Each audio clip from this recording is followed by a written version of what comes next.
power comes great responsibility. Tonnerre de Brest. I'm not locked in here with you. You're locked in here with me. In brightest day, In blackest night. Why so serious?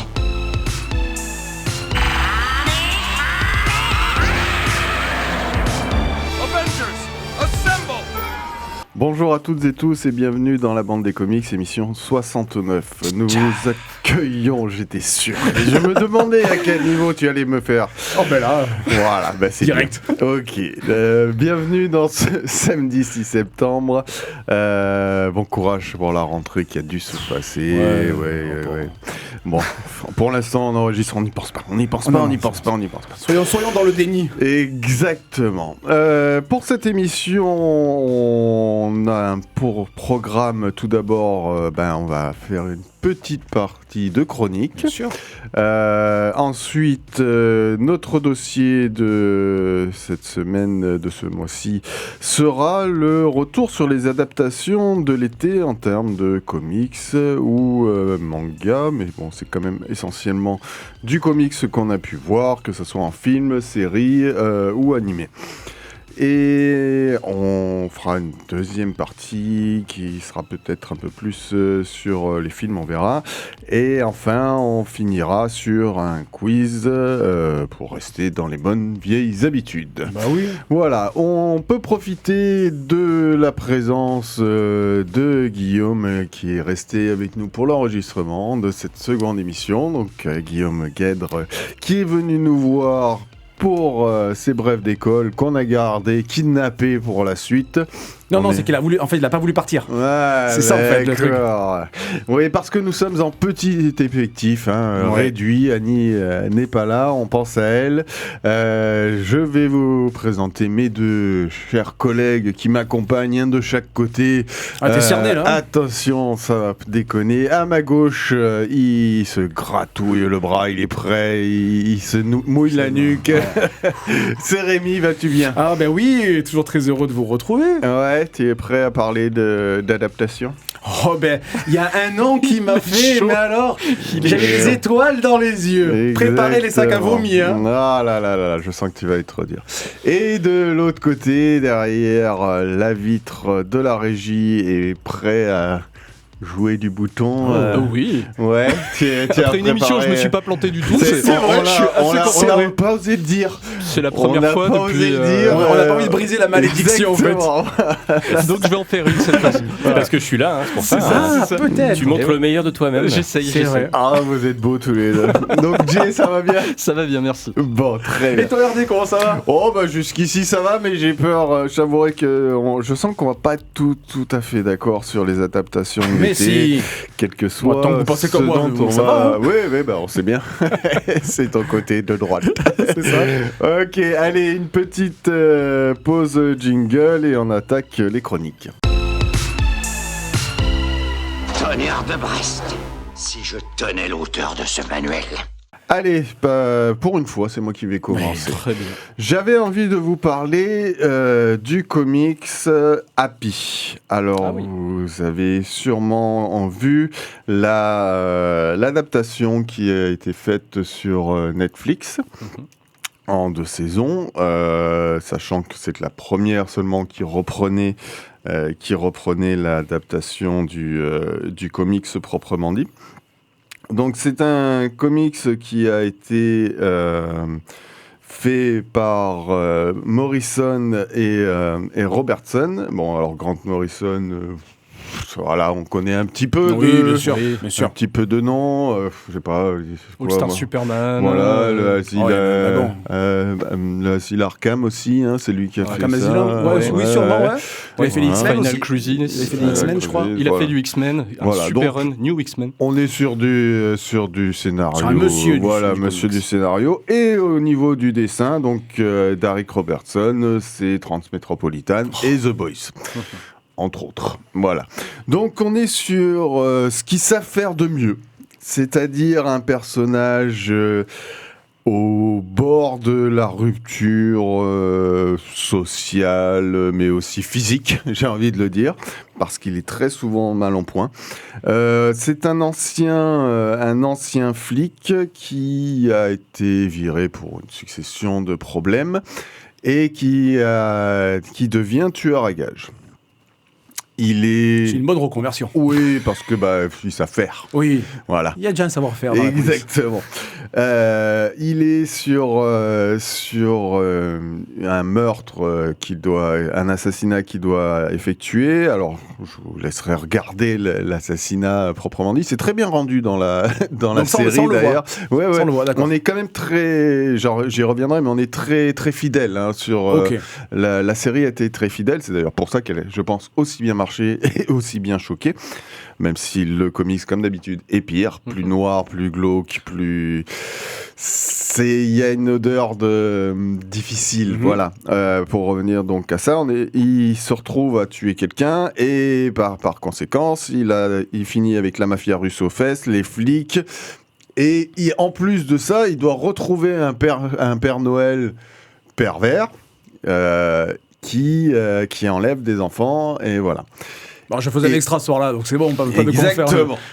Et au milieu donc de tout ça, donc tout ce qui est noir et crade et dégueulasse et c'est vraiment la lie de l'humanité, ouais, quoi. Tu le vois, tout est sombre. Hein. Je vous montrerai les dessins. Tu veux regarder. Tu regardes la première page.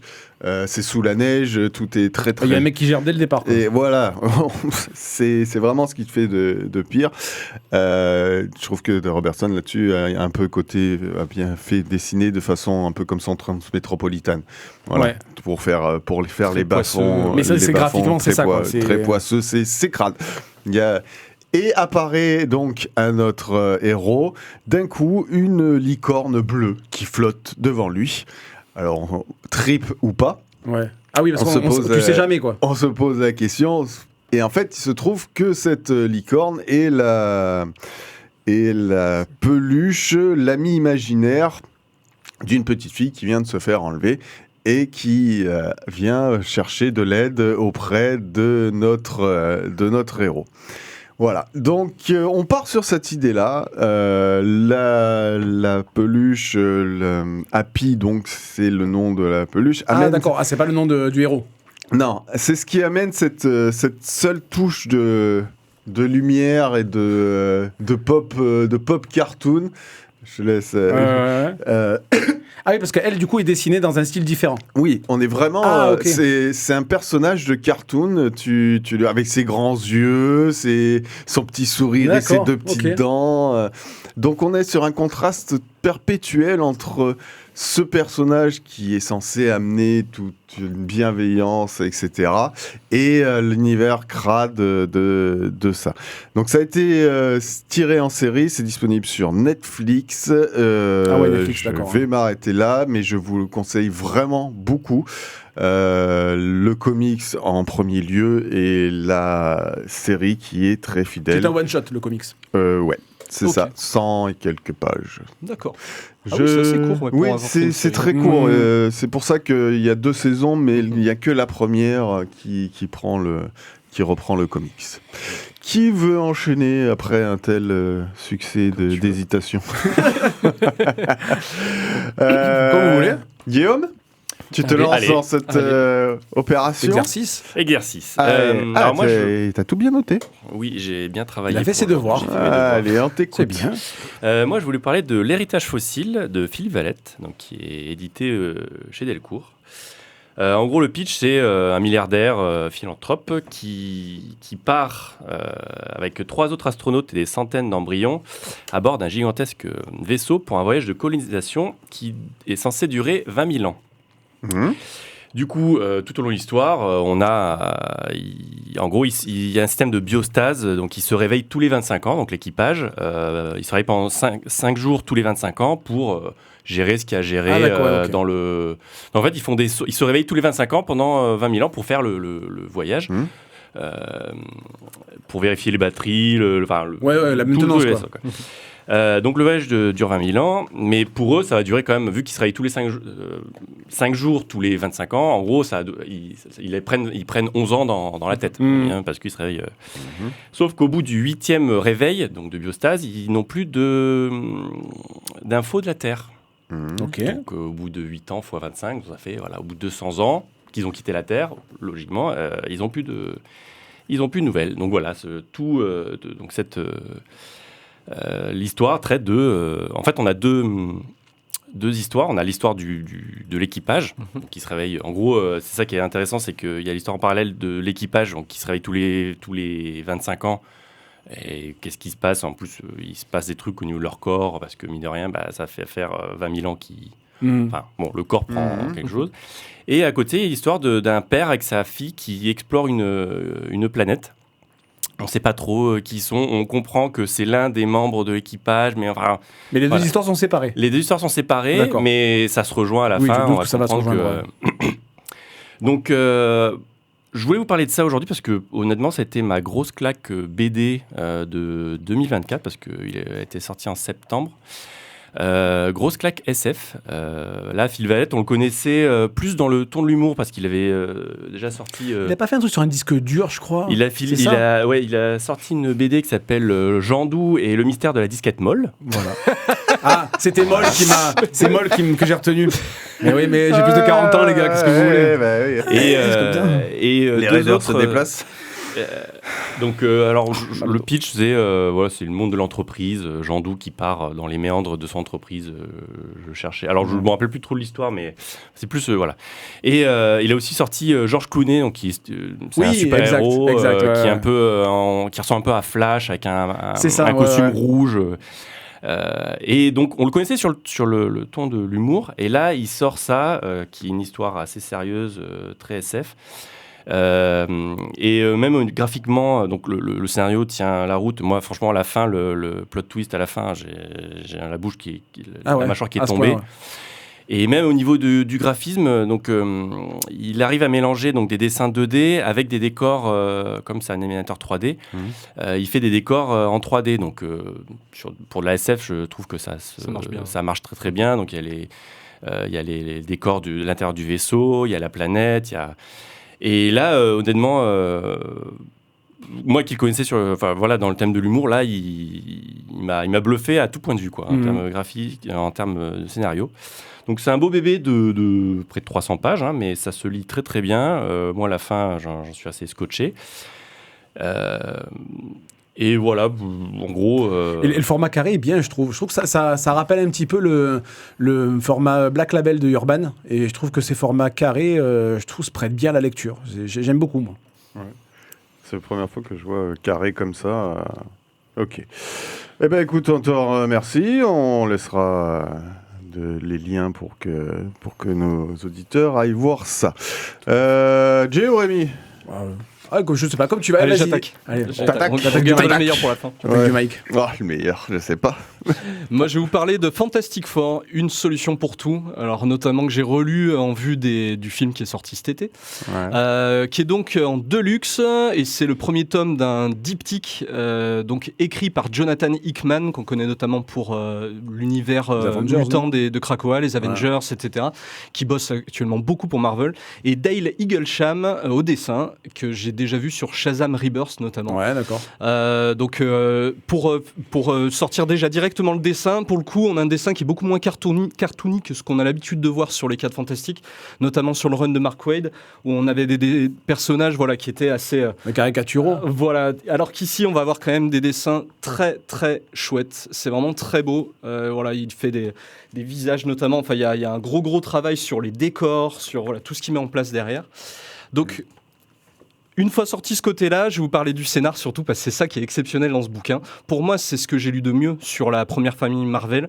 On va partir sur une famille Marvel donc qui est son quotidien aux prises avec des menaces diverses et variées, des robots géants, des techno-sorciers, des choses assez étranges.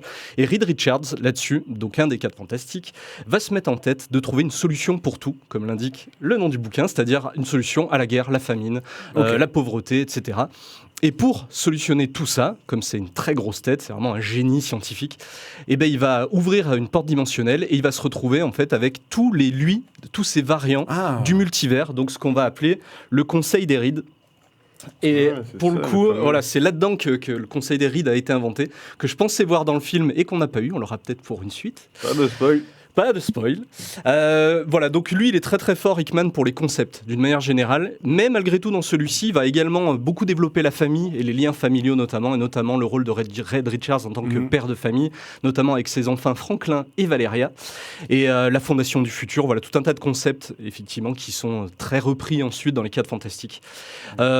S'il y a un petit point négatif que je donnerais quand même, c'est au niveau de la traduction. Alors ça, chez Panini, ils ont des traducteurs et des traductrices. Qui font des choix. Je crois que c'est Laurence Berenguer dans celui-ci. Mais il y a des choix qui sont faits, par exemple, c'est pas Sue Storm, c'est Jane. Voilà, il y a eu une période comme ça où dans les 4 Fantastiques, ils ont changé son nom. Dans l'édition française, c'était Jane Storm. Voilà, et donc c'est cette époque-là. Ah, il y a eu ça. Ouais, il y avait Jane et Johnny en fait. Jane et Johnny Storm. Ouais, il y a des choix, je comprends pas trop pourquoi. Ça fait partie des mystères de l'édition française. Mais voilà, à côté de ça, c'est quand même une histoire qui se tient vraiment. Il y a tout un tas de concepts, comme je disais, qui sont développés. Il y a notamment la Fondation du Futur qui va chercher une solution à la maladie finalement qui touche la chose pour résoudre son problème. Voilà, il y a tout un tas de choses dedans. Donc voilà, je vous invite vraiment à le lire. Ça se trouve en deluxe. Donc voilà, là il y a 13 chapitres à l'intérieur. C'est sorti en 2010. Ça commence à être galère. Les tarifs s'envolent un petit peu sur les différents sites. Mais voilà, ça reste quelque chose de très très bien et on en a pour son argent. C'est l'avantage de faire des choix. Voilà, tout à fait. Allez, bon alors. Je peux souffler. Non, on fait des étirements. Ça arrive. À ce moment-là. Donc du coup, puisqu'on est sur les adaptations de l'été, eh bien, je vais vous parler de Fantastic Four, moi aussi, tiens. 1, 2, 3, 4, si jamais vous n'étiez pas en cours d'anglais très attentif, c'était 1, 2, 3, 4, ça c'est facile. De Grant Morrison, du coup, prenez l'aspirine, et Jay Lee, sorti chez Panini Marvel, bien évidemment, et réédité ici dans la collection Must Have. Jim Lee, Jay Lee, Jet Lee, Bruce Lee, on s'en sort pas. Putain, imagine une émission de radio où t'as les animateurs qui s'appellent Rémi, Annie, Rémi, Jérémy. Putain, c'est Bruno Vandelli qui a fait le casting ou quoi? Moi, j'aime beaucoup le dessinateur Jay Lee pour ses dessins sombres et lugubres, mais là, eh bien, je dois avouer que je suis un peu resté sur le carreau. Fatalis va tenter de désunir les 4 Fantastiques en utilisant leur frustration et faire en sorte qu'ils abandonnent Reed Richards, qui ne ressemble pas du tout à Pedro Pascal. Pas du tout. Il s'est enfermé dans son bureau, métaphore à peine masquée de l'allégorie de la caverne de Platon, dans laquelle les hommes, quand ils doivent régler un problème, se renferment sur eux-mêmes et ils jouent à FIFA toute la journée sans se laver en buvant de la bière. Oui, mais voilà, Fatalis a réussi à rendre à la chose son apparence humaine, parce que lui, il commençait un peu à nous les casser, à tout casser pour un oui, pour un non, donc il lui a dit, tiens, toi, tu redeviens comme avant. Sue Storm se rapproche dangereusement de Namor, à 2 doigts de lui dévorer le surimi, et lui il s'imagine faire ça avec une femme invisible. Selon la position, ça peut être assez perturbant parce que tu vois les choses rentrer. Donc du coup, c'est perturbant.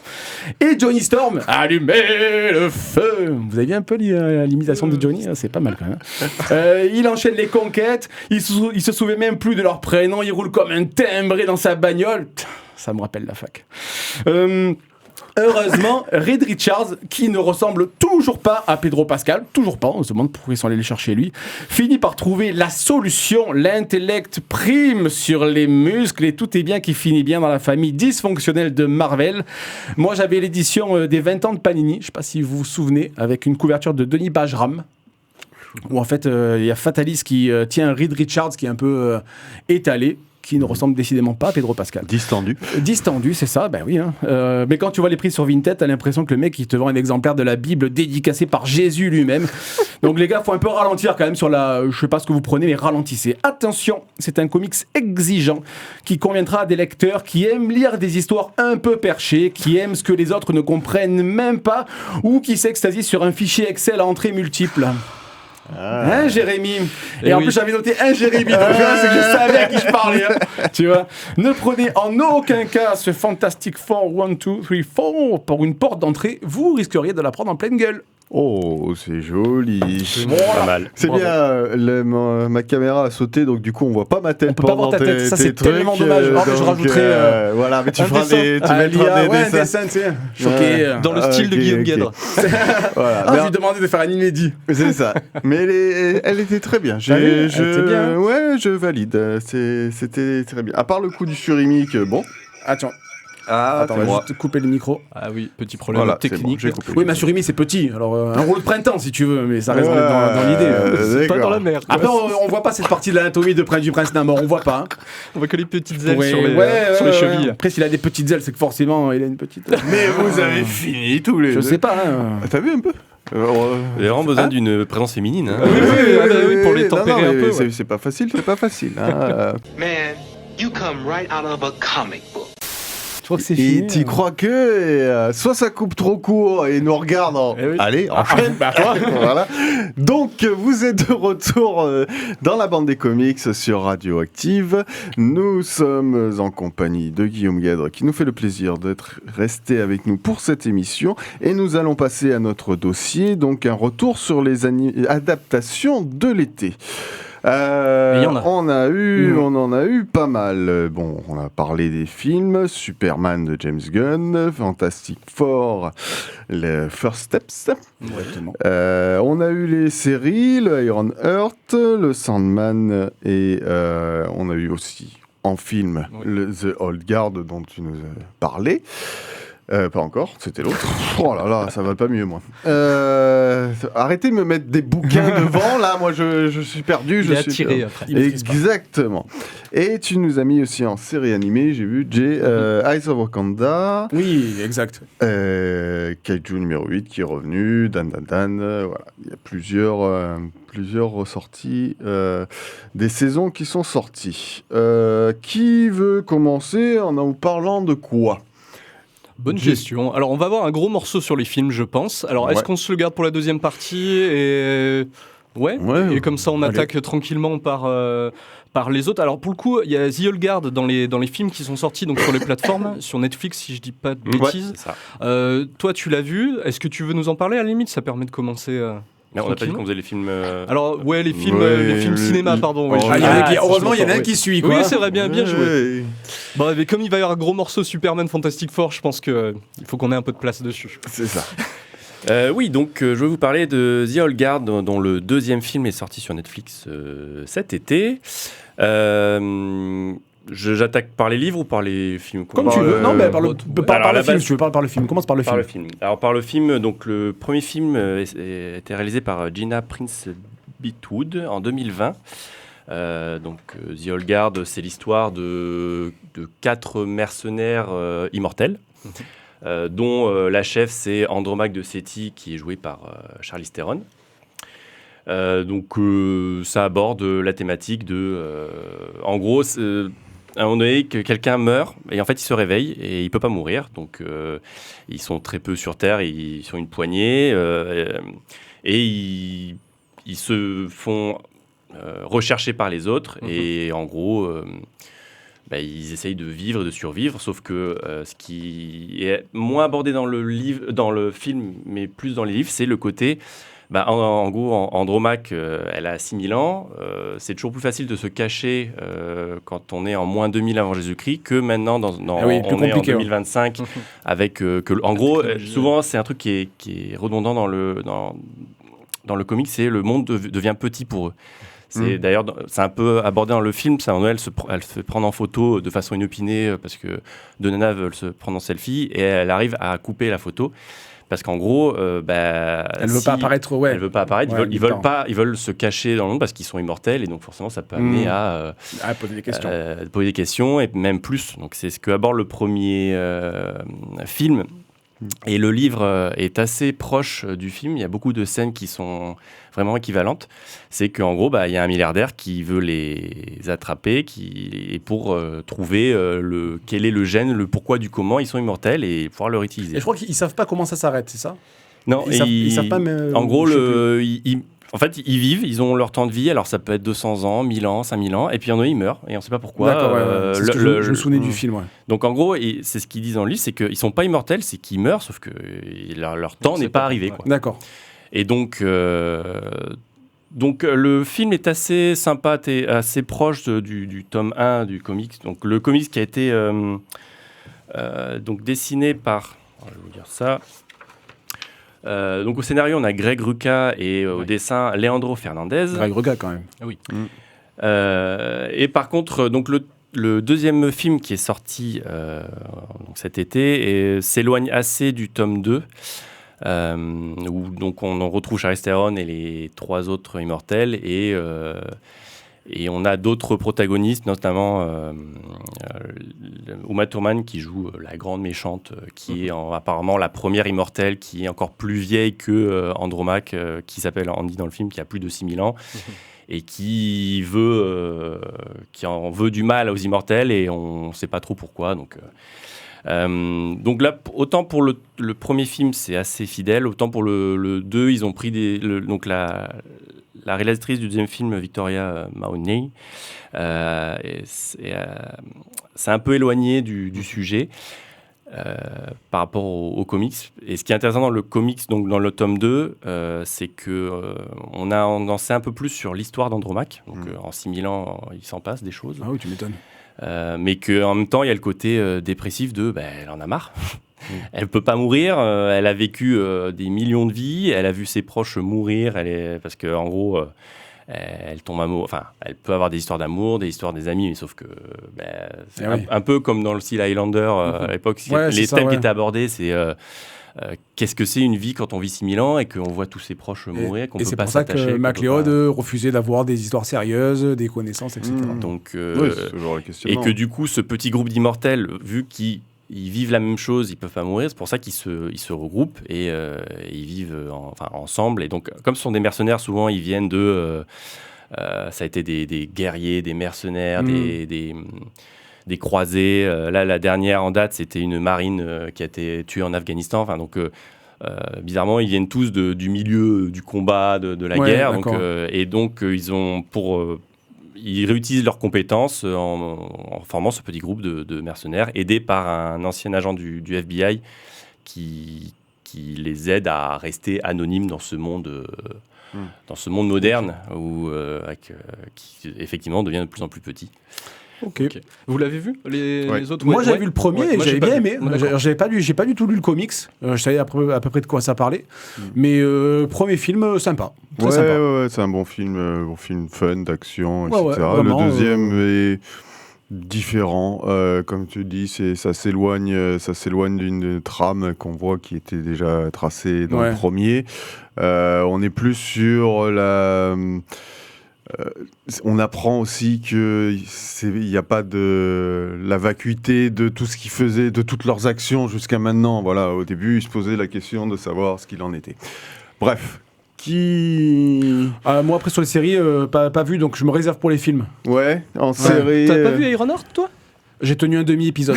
Sérieusement? Ah ouais, non. Moi, j'ai fait un épisode. J'ai vu hier soir. Fait 100% d'augmentation par rapport à moi. D'accord. Alors, toi, tu as vu en entier. Moi, j'ai trouvé que c'était en fait trop à la sauce Disney. Et en fait, moi, le politiquement correct, le woke, machin chose... Ça me gonfle. Donc en fait, j'ai rien contre ça, mais quand je vois un mec maquillé, tu vois, qu'ils ont mis là juste pour dire, on est dans l'acceptation de tout le monde. Moi, franchement, ça me gonfle. Donc je veux bien que ce soit Disney, mais au bout d'un moment, ouais, stop quoi. Ouais, bon, après, c'est sûr que maintenant, on peut mettre en avant la diversité des castings. Bon, on en parle presque sur chaque film et sur chaque série. Moi, dans la loi des séries, on en parle souvent. On a souvent parlé de cette... j'ai peur, justement, du contraire qui va arriver. Le boomerang peut faire très, très mal, justement, de l'autre côté. Et après, la série, Mais pour revenir sur la série, moi, je l'ai trouvé pas mal. On introduit The Hood, qui est un personnage qui, malgré son importance qu'il peut avoir dans le côté comics urbain, parce qu'il a quand même l'importance quasi du caïd, même si il n'affronte pas directement Spider-Man, c'est en puissance, on va dire, armée, etc. C'est censé être le caïd, mais des bas quartiers. Quoi. D'accord. Voilà. On a une CGI qui est correcte, ce qui est pas Sur rien. les scènes de vol et tout, j'ai trouvé ça Ouais. pas mal, moi. L'armure est bien faite. Enfin, L'armure, voilà, ça l'armure passe était bien vraiment faite, ça colle. L'actrice, on est vraiment sur de la petit bout de bonne femme, mais ultra énergique. Ouais, bien donc ça vénère. colle aussi avec le truc, parce que contrairement aux comics où elle est jeune, je crois qu'elle a 16 ans dans le comics, là elle est un peu plus âgée, elle a des responsabilités de famille, etc. Voilà, ils ont intégré la perte d'une amie et son retour, donc bon, ça c'est un peu plus bancal, ça va un peu dans le côté comme tu dis. Non, ça reste une bonne série. Elle viendra pas chambouler le canon. Ça complète, quoi. Ça complète. Voilà. Ça amène un bon personnage qui pourra être réutilisable dans d'autres par la choses, suite, ouais, mais tu t'en feras pas une Iron Woman, quoi. Ouais, d'accord. ok. Nous, on a enchaîné celui-ci et Eyes of Wakanda. Donc, on a regardé le premier épisode de chacune pour voir ce que ça donnait. Et la petite a voulu absolument continuer Eyes of Wakanda, qui est 4 épisodes. C'est 6 épisodes Ironheart, donc c'est assez court aussi. 4 épisodes Eyes of Wakanda. Et pour le coup, on va vraiment avoir des personnages principaux différents à chaque épisode, en tout cas de ce que Mais j'ai là, vu. c'est animé par contre. Et c'est en animation, là vraiment on est sur de l'animation, et pour le coup, voilà, qui va revenir dans le passé, on est vraiment dans un passé lointain, on va explorer la Grèce antique, on va explorer voilà, différentes choses. Faut que Et pour le coup, t'expliques ce que c'est que le Eyes of Wakanda. je pense qu'on va être ultra short pour expliquer exactement Non, mais juste le dire détail, que quoi. c'est les ancêtres, quoi. espions envoyés dans le monde extérieur. Voilà. Oui, ouais, les chiens de... Comment ils les appellent? Les chiens de... Chien de guerre. Chiens de guerre, c'est ça. Voilà, qui vont chercher des artefacts pour le Wakanda. En fait, ils Ok. bossent pour le Wakanda. Mais effectivement, j'ai trouvé ça plutôt sympa, bien animé. Et voilà, je sais pas si... Donc, toi, tu l'as vu? Ouais. Et les autres, non, par contre. Pas vu. J'ai fait le choix d'Ironheart, mais qui n'était pas le bon apparemment. Donc, Animation du niveau du What If. Voilà, complètement, c'est c'est du correct, What alors. If. Ah oui. Voilà, moi sur l'intérêt, j'ai trouvé que les 2 premiers épisodes n'avaient pas forcément beaucoup d'intérêt. Les 2 derniers sont excellents. Ah, ben content. Il m'en reste 2 à voir. Du coup, c'est parfait. T'as vu les 2 plus Je voulais mauvais. m'arrêter là, alors. Non, mais c'est Pourquoi faut tu as ça- une bonne des note fois, il faut le savoir. Comme What If, la dernière saison, les 3 premiers sont écrits par ChatGPT, et les 3 derniers sont excellents. Ouais. C'est Oui, c'est sûr. voilà. Et en animation, est-ce que vous avez vu du coup Dan Da Dan, la saison 2, et Kaiju numéro 8, saison 2 ou pas du tout Aucun des deux. Ouais, moi j'attends fidèlement toutes les Les semaines. épisodes, elles sont en train de Est-ce que ça va en termes de qualité? Ça baisse pas? Moi j'ai alors Dan Da Dan, petite baisse sur le début parce que le premier arc je le trouve un peu un peu chiant pour dire les choses. Il y a ce petit côté Frodon, la syndrome de Frodon, ce que j'appelle, avec un personnage qui est habité Ouais. enfin voilà, qui est comment on appelle ça Possédé. ouais, possédé, voilà, merci. Et du coup, qui est un peu pénible, ce truc-là, qui est un petit peu long à se mettre en route, mais on retrouve les ingrédients des premiers, même si j'ai trouvé ça beaucoup plus fun toute la première saison. Kaiju numéro 8, par contre, c'est exactement dans la lignée, et pour l'instant, les premiers épisodes sont vraiment du même niveau que la première saison. Et notamment, il y a le personnage là, de Kikoru, la fille avec les couettes, là, qui est badass, mais laisse tomber avec son espèce de hache, là. Et ce sont des longues saisons? Non, ça, c'est court, je crois. 12, je crois Ouais. 12, Tout le n'est pas Kaiju, sorti au moment où on enregistre. le Kaiju 12. Ouais, maintenant ils sortent, on n'est plus sur du 24 comme on pouvait avoir. Mais ce qui est pas plus mal, c'est trop. Après, le problème, c'est trop long. Avec tout le faut flux du des temps. sorties, tu peux pas tout suivre. Donc, Ouais. Mais ça, l'avantage, c'est que maintenant ils prennent plus de temps entre les saisons, quoi. On n'est plus sur une nécessité. Quand tu vois que même One Piece s'est arrêté, il fait une pause de 6 mois pour faire de la qualité sur le nouvel arc. Tu te dis que... Parce que peut-être que le public qui consomme les mangas n'est peut-être pas totalement le même que celui qui consomme les animés, et que tu as envie d'avoir de la qualité au détriment d'avoir du rendement, et en fait l'histoire te mène nulle part, quoi. Bah après, en plus ceux du manga, t'as ceux qui lisent et scannent, quoi. Mais, oui, T'as c'est ça qui aussi. partent du scan, après t'as ceux qui lisent, après t'as ceux et qui toi, regardent. ouais. Et toi, t'avais lu ou vu, Guillaume, la première saison de Dan Da Dan commencer? J'ai commencé, mais j'ai pas accroché plus que ça. J'ai trouvé la série assez malaisante de côté Le là. début, c'est ce qu'on avait ressenti avec RD au début aussi. Quand t'as dit, c'est vraiment ce qu'on a ressenti aussi. Le côté horreur japonaise, bon, on aime ou on n'aime pas, mais il y avait un côté un peu trop sexualisé. Ouais. Mais je pense, en même temps, c'est partie de la culture japonaise. Oui, ils totalement. ont toujours un truc de... ils sont, je pense, une obsession par rapport à ça, peut-être culturelle. Mais sur... Mais j'ai trouvé que c'est trop présent. Alors, de temps en temps, c'est que ça, en pointillé, ok, mais là, c'était... Je sais pas, à chaque fin d'épisode, j'ai dû regarder les 3 ou 4 premiers épisodes.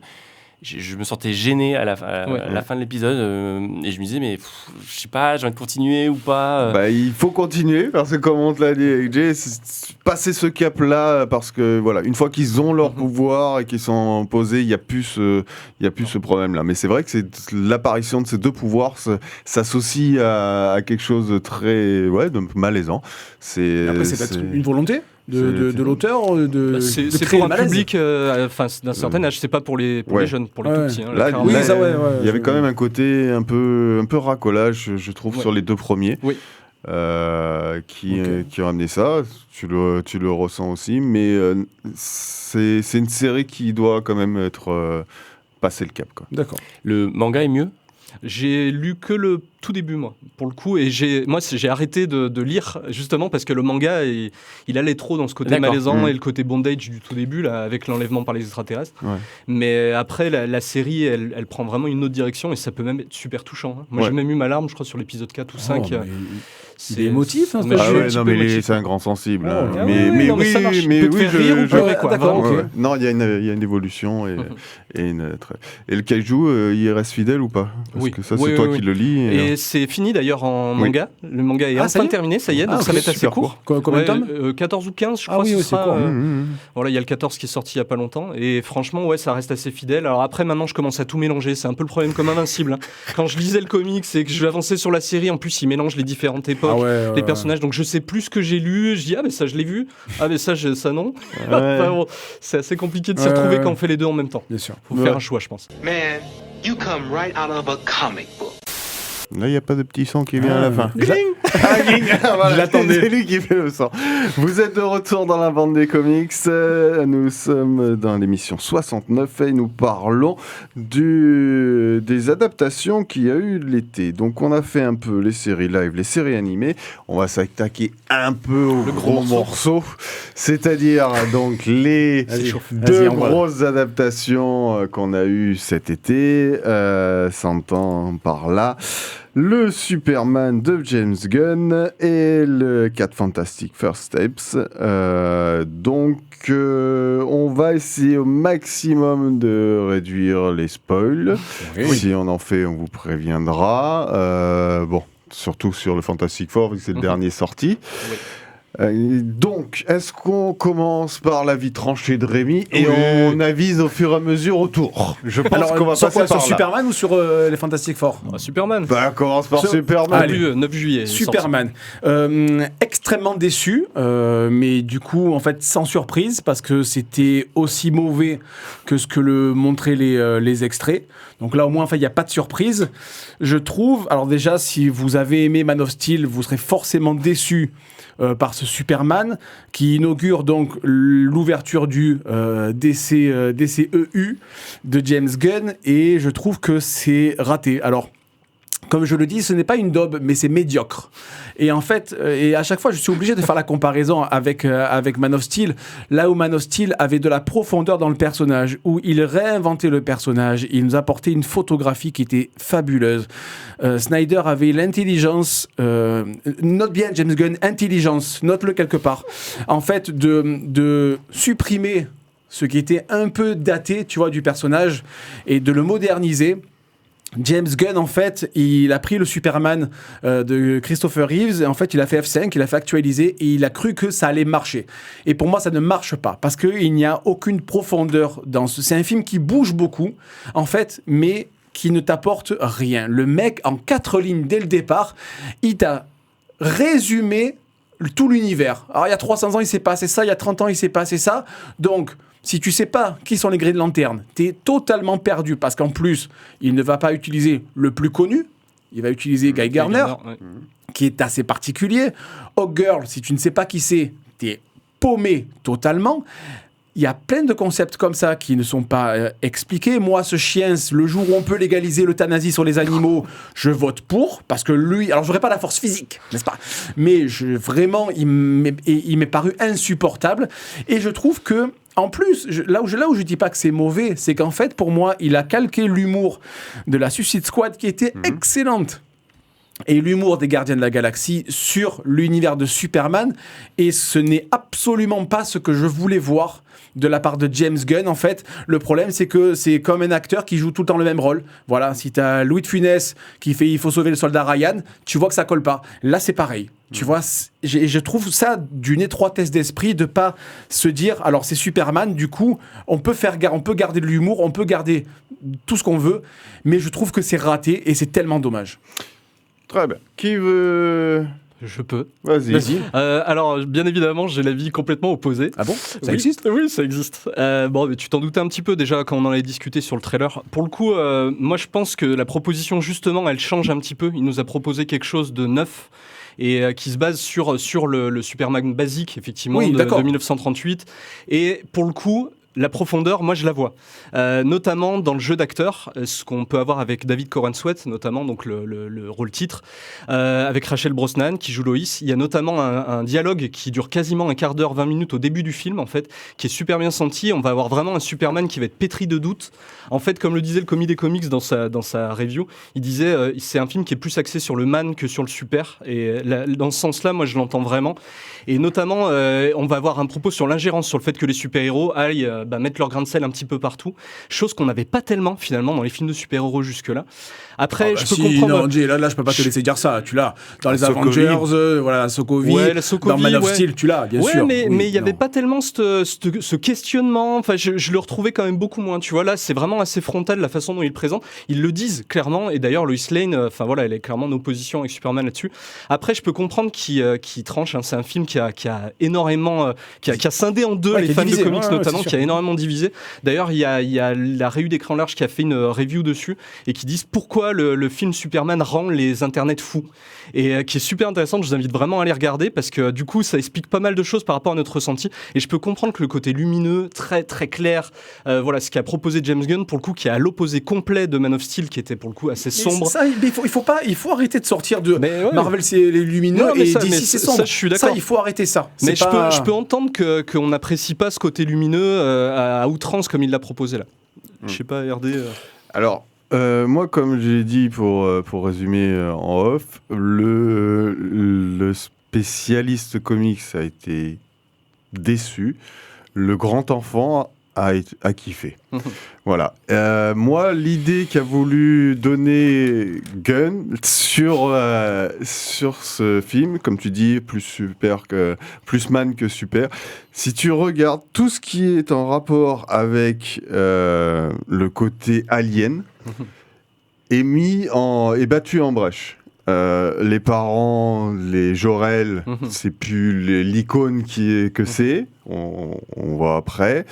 Le costume est daté, donc du coup, pareil. Le chien est incontrôlable. Les robots ne sont pas assez puissants. Ils se prennent une pelletée par les deux autres. Tout ce qui est en rapport avec le côté alien supérieur est battu en brèche. Et c'est ça que j'ai bien aimé et qui le ramène à un niveau plus bas. Après, je suis d'accord avec toi que tout comparatif avec autre chose, avec un autre Superman, surtout le Man of Steel, sera problématique. On est sur... Il n'y a pas de comment dire, de demi-mesure, de zone de frottement entre ces films. Non, mais c'est sûr, ça c'est sûr. Et ils sont potes les deux. Ouais, non, mais on est sur, voilà, on a traversé la mer, quoi. Tu vois, on est sur un autre rivage. Moi, je trouve que voilà, là où Snyder a apporté quand même élevé le niveau. Je suis désolé, mais il a élevé le niveau. Là, t'as qu'à voir le petit caméo sur la personne qui vient récupérer son chien. Mais juste quand elle dit ça à Superman, mais t'as envie de dire, mais en fait, tu fais du TikTok, c'est après, nul, je pense c'est qu'en totalement VO et nul. VF aussi, il y a une grosse différence par rapport à ce qu'elle dit, notamment. Là-dessus, la VO, mais vraiment, c'est sans commune mesure. Et pourtant, ça peut-être. Bon, après, elle lui dit bitch. Oui, mais pourquoi pas? C'est mieux que ma couille, non? C'est quoi qu'elle lui dit, c'est ça? Ah ouais, c'est ma couille. Tu vois, le bitch, ma couille, parce que même la traduction, il a mis meuf, quoi. Il dit non, tiens, ma couille. Okay. Moi, tu joues à même ça, quoi. Ça tombe à plat. En fait, je suis désolé. C'est pas parfait, hein. Voilà, merci. Mais mais je veux dire, je sauve. Je dis pas que c'est une daube. Je pense que juste au-dessus, je mets un épisode de Lois et Clark. Voilà. Alors, qui pas va sur les bien. effets spéciaux. Mais je veux dire, dans ça tombe à plat. Mais encore une fois, si vous avez aimé Man of Steel, vous n'aimerez pas ce film. C'est pas non, possible. si. Ah, Si, non, si, mais c'est ça c'est va. deux avis tranchés, mais je sais pas, Man of Steel, toi, tu C'est- l'avais vu Guillaume, vas-y, t'arrives à 15 Alors- ans, une au milieu de tout ça, on te regarde. Bah, moi, je l'ai pas vu, mais justement, j'ai plein de questions parce que je vous entends parler et Ouais. je me dis, alors, par rapport à, est-ce que c'est pas un parti pris de James Mais Gunn complètement. Totalement. de se dire, Ah, totalement. il y a ça qui s'est fait, je veux faire à l'opposé, comme tu Oui. dis, l'océan. Donc, je pense peut-être qu'il faut aller voir ce film en se disant, c'est Sans référence. Évidemment, c'est une très bonne préalable. remarque. Moi, j'y suis allé. Déjà, quand j'avais vu tous les teasers et tout, et en ayant adoré Man of Steel, je savais clairement que je n'allais pas aimer. Clairement. Après, je On sais, le savait aussi. je sais reconnaître certains, savait très bien certains que- bons côtés du film que tu aimerais que pas. je compte sur les doigts d'une main. Mais voilà, je savais que c'était pas mon Superman. Je le savais clairement. Après, Et- j'y ouais. suis allé pour me faire une idée quand même. Et puis Voilà. c'est le début d'un univers partagé. Et pour moi, il joue Ouais. vraiment son rôle de première étape. Et j'ai revu Iron Man alors, de First 2008. Step. Et pour le coup, effectivement, Ça, je c'est trouve qu'il fort. fait le même rôle. Il a le même rôle que Iron Man a eu au tout début, d'apporter un peu du neuf avec des caméos, avec tout un tas de personnages qu'on va découvrir au fur et à mesure. Et notamment les Green Lantern avec la série Ah, mais Lantern. quand même, Jay, c'est fait avec plus de subtilité, même dans Iron Man. Ouais, mais justement, il nous explique pas tout. Je trouve on n'est pas dans la surexplication, quoi. Il y a 20 ans d'écart, presque. j'aime cet aspect-là, quoi. Et effectivement, il tient compte de l'intelligence des gens qui vont aller voir le film et de se dire, j'ai déjà des bases un petit peu et je me doute qu'on va me l'expliquer après, en fait. Ah, mais alors ça veut dire que tu n'embarques pas tous les spectateurs. Les jeunes ont aimé, hein. Enfin, d'une manière générale. De toute façon, c'est partagé, mais tous les minots que je connais qui ont pu aller le voir, les ados, etc., ils ont quand même plutôt accroché. Donc, on se dit, c'est peut-être un Superman qui correspond à une nouvelle génération. Je te dis, moi, le grand enfant que je suis, a kiffé. hein. Je me suis marré sur des vannes. Voilà, le Green Lantern. je sais même pas si j'ai souri à un moment, je crois. Non, mais oui, vraiment. mais tu es arrivé quand même avec, comme tu dis, avec un passif et un a priori très important. Donc, Mais ça- est-ce mais que ça se tu voit aussi. avais Je- assez je- de liberté pour je pouvoir vais, laisser de la je place ne laisse pas les libertés. Mais après, on va changer de sujet. Mais là aussi, il y a un gars qui m'a titillé sur TikTok, qui m'a dit ah, du coup, t'as lu des comics. Mais ouais, bon, gros, j'ai lu des comics. Mais par contre, j'ai remarqué qu'en lui donnant la liste, tu vois, Superman, Identité Secrète, Kryptonite, Kingdom Come, j'ai bien vu que je suis pas sur le canon des séries actuelles de Superman. Non, tout Et à fait. en lui envoyant ça en travers de la tronche, j'ai bien compris que quand selon tes lectures sur le différent Celui que tu aimes le déjà au personnage départ. que tu vas voir, ça n'a rien à voir. Non, bien Tu sûr. vois, si t'aimes un truc grand public en termes de comics, là tu vas y trouver ton compte. Si tu as des lectures plus confidentielles, c'est sûr que tu vas voir ça. Tu dis mais où est-ce que j'atterris? Voilà. L'expert est déçu, l'enfant L'expert. est ravi. Exactement. On va passer sur les Fantastiques. Oui, Fantastic Four, très rapidement. Parce Alors, que, qui l'a on a vu bien des Moi, je l'ai vu. Oui, aussi. Ouais, tous les Non. deux. Alors, on vous laisse en Ah bah, parler. moi plutôt, vu que je suis chaud là, moi plutôt bonne surprise. Je suis chaud. J'en attendais pas spécialement grand chose, tu vois, du film, mais j'ai revu les 3 films précédents avant, et je trouve que globalement j'ai passé un bon moment. Peut-être parce que j'en attendais pas grand-chose. Vanessa Kirby dans le film, qui donc fait... on va le calmer, lui. Qui fait donc Qui a pas Crypto, là. sous Storm, tu vois. Je trouve qu'elle marche très bien. Elle incarne vraiment le personnage. La Chose et Johnny Storm sont un peu plus transparents. J'attends Pedro Pascal parce que. Oui, j'ai un petit peu il garde le meilleur pour la fin. Donc, Galactus, très bien. Non, mais Galactus, il est très très bien. L'instit, là, elle est vachement bien aussi. Tout se fait. La surfeuse d'argent, peut-être plus anecdotique. Pedro Pascal ne sert à rien. Voilà, il ne sert à rien. Il faut arrêter de placer des mecs là en se disant parce qu'il est bankable, on va le mettre là. Non, c'est une très mauvaise idée. Alors en fait, il faut reprendre le truc qu'ils ont fait avec Iron Man, c'est en fait avoir un bon acteur qui ressemble au personnage. Et déjà, on a fait 95% du boulot. Je dis pas que c'est un mauvais acteur. Attention, Mais il je dis ressemble pas. pas au personnage. Mais je dis qu'il a rien à foutre là. Moi, j'ai eu du mal au début et en fait, après, j'ai vraiment vu le scientifique de génie. Et Ouais. beaucoup plus que les super pouvoirs et tout ça. Et j'ai apprécié Ce qui vraiment est la proposition. il est plus axé sur le scientifique. Oui. Parce qu'en fait, si Et tu vois ça, bien, c'est très comique. ses super pouvoirs à la fin n'apparaissent vraiment qu'à la fin. Enfin, il s'en sert à la fin. Mais tout le reste, sinon, en fait, il ne se sert pas de son élasticité. J'ai vu d'ailleurs que dans le Avengers, donc le prochain c'est quoi, c'est Doomsday. Ouais. ils avaient supprimé ces scènes où il était mis en avant. Ah bon? Ouais, j'ai regardé Ouais, une ouais, j'ai news entendu qui est parler de ça sortie, Ce serait pas ça a central, été hein. rétrogradé, enfin voilà, c'était Et la scène post-générique pose question. La première, Ouais. parce que l'autre ne sert strictement à rien. Comme souvent. Arrêtez Marvel de faire ça. Mais tous les films, ils font ça. Il y en a Et- toujours une en ce intéressante moment, C'est et une rigolote. mais c'est insupportable, vraiment insupportable. Moi, je commence vraiment à avoir envie de me barrer avant la fin et de les regarder sur YouTube. Vraiment. Non, mais en fait, c'est un oui, truc qui ne fait tu plus peux le rire. faire. Tu vois, qui vraiment qui fait plus plaisir en fait.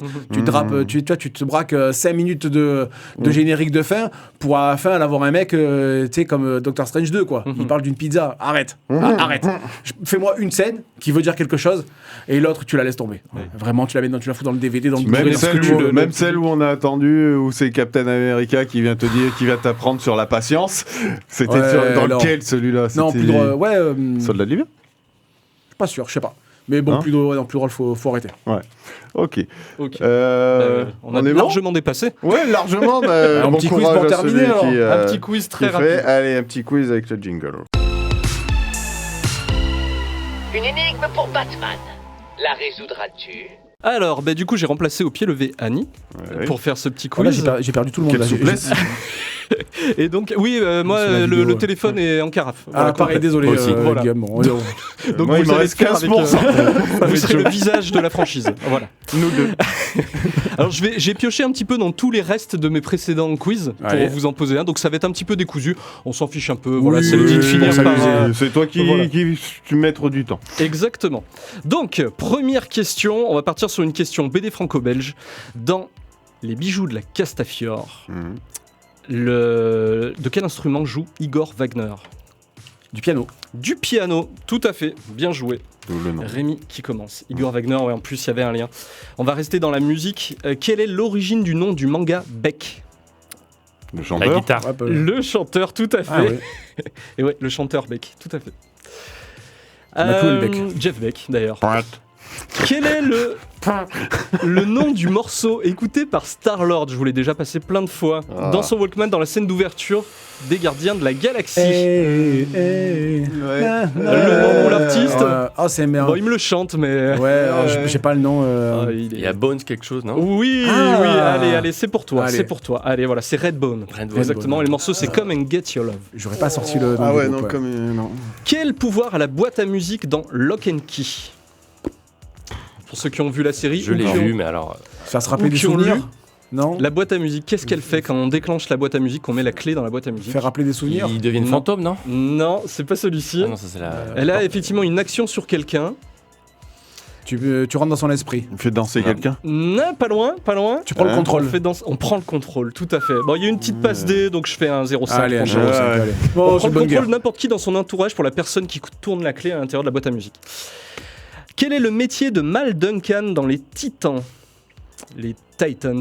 Mal. Mal Duncan, c'est un rapport avec la musique. Mais dans les comics, les Titans. Dans les comics, dans les Titans, ouais, tout à fait. Dans la première équipe, notamment des Titans. Je ne même pas qui c'est. Qui est hein. revenu Il est après. intermittent du spectacle. Non, c'est un homme noir, effectivement, et il a un rapport avec la musique.